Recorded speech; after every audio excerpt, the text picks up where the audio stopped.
I really didn't, because when we were teenagers and stuff, people kept saying, we were so similar that we were almost, we was almost alike. We weren't twins, but it was like we was so alike that people couldn't tell the difference because we liked some of the same things and stuff like that. And then my older brother had told me one time when I went to California that like I didn't have a mind of my own. It's like my thoughts were my sister's thoughts, and it wasn't. It's just that we liked some of the same things. And it's like now with this election, by it going so viral, I mean, it was one time me and her got to talking about the election, and we had to cut off ties because she was upset that I didn't agree with what she agreed with.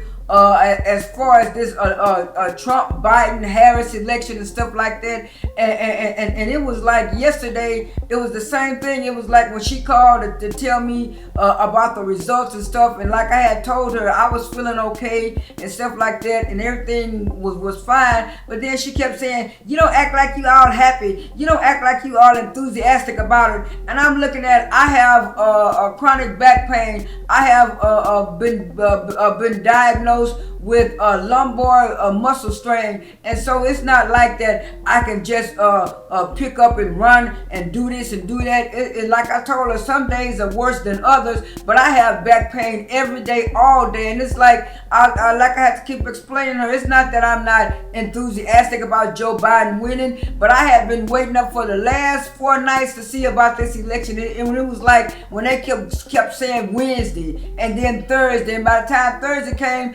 I got a little weary, and then Friday time when you weren't gonna know nothing until about either Saturday or Monday, I said I can't be staying up all night trying to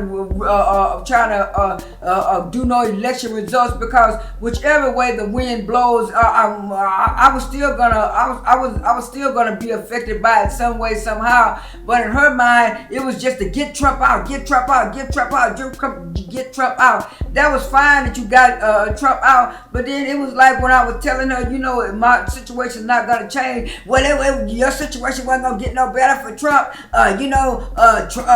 Trump thinking about cutting your Medicaid, thinking about doing this, and I'm looking at, well, I really didn't want that to happen, but I kind of looked at both sides. It wasn't because of what Ice Cube was doing. I was doing my little research on my own about the candidates. I mean, like I said, I didn't even know what Joe Biden had done in the 90s, because I was a young woman and I wasn't in politics like that, but I didn't know he had did that mass incarceration. The only reason why I knew about Kamala Harris' record with black people was also the same thing. Other people were bringing it out, but I just didn't discredit them because of that. I looked at the way they acted and the way they acted toward when people was asking them, your policies toward black folks and and neither one of them couldn't give an answer or didn't want to give an answer. I mean, even though Trump said he wasn't going to do this for black people, or he tried to claim he did so much for black people, at least he was blunt about his stuff. It was like this whole election brought out a whole a different kind of theme, and it was like if you was a black person and you wasn't for Kamala Harris or Joe Biden, either you was a Trump supporter or you just wanted to stay in your situation. A lot of working class black people already knew that whoever got in the White House, their financial situation was still going to be the same. We're still in a pandemic, and what this pandemic has brought about is that a lot of people who thought they were financially stable were not financially stable, and you were just living paycheck to paycheck. But so, like I said, since it also exposed, it also exposed that, of course, the game politicians play, in order to win. You notice how Trump and Mitch McConnell got very desperate, and they were talking about like passing stimulus, a portion of it, and then all of a sudden it's like it never happened. And one side was blaming Pelosi for stalling or adding things to the bill to not get out. The other side wasn't. So when you look at the games that they're playing with people's lives, I've seen a lot of people say, well, hey, I may have had a personal problem and don't like Trump, but I'm happy for somebody that I really didn't support to win.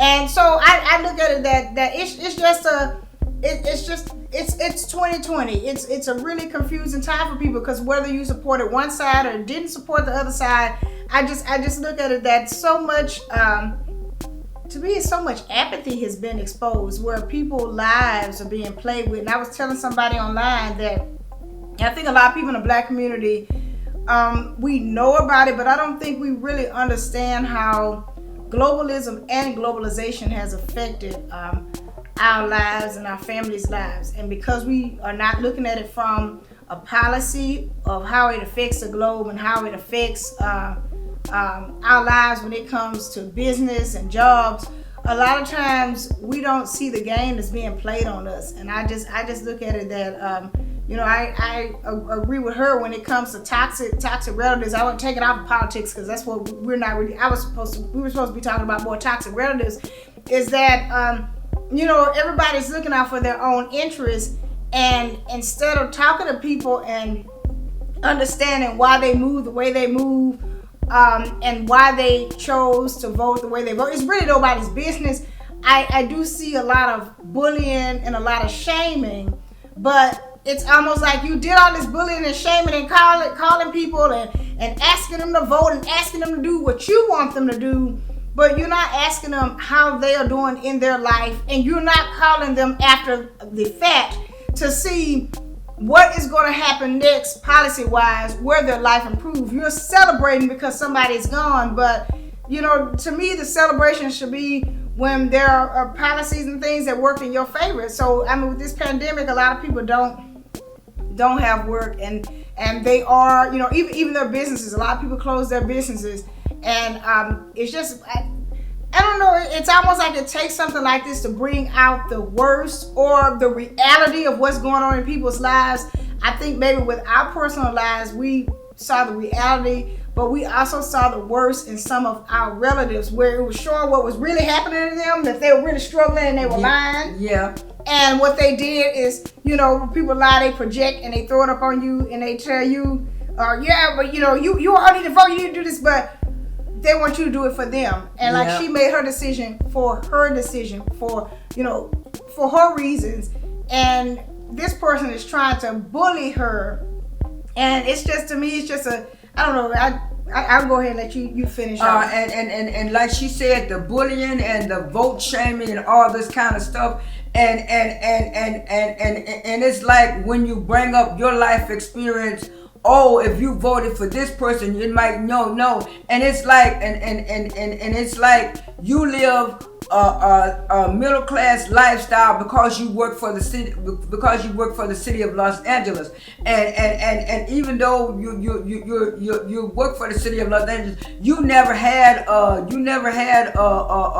anything happen to you as financially wise. I mean, it was other people in the organization that always, like when we had the recession back then, it was always somebody else who got laid off, who got you got saved and stuff. And it's like some other people in the family got hit by the recession and had to rebuild and start over. And it's like your concept is not like that. And it's like when you go around your circle of friends, you're one way, but then when you're with your family, you want to be another way. And then when you're with your significant other, a friend or boyfriend, and then you mention to him certain things that your sister said, and he winds up agreeing and saying, well, yeah, maybe what she's going through, maybe it's not going to help her. And then it's like, you get some kind of awakening or some kind of enlightenment. And it's like when I tell you about it,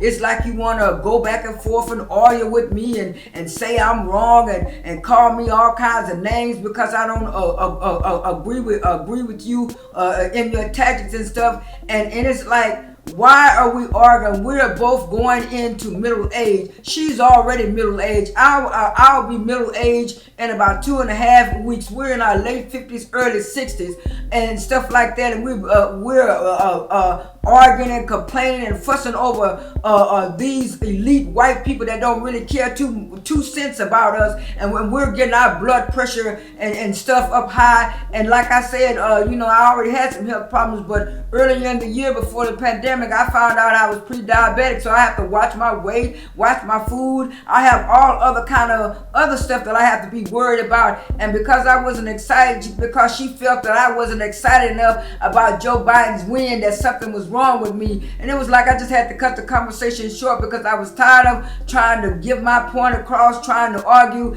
And it's like I talk to her, but I have to feed her with a long handled spoon just to preserve my mental health and my ground and stuff like that.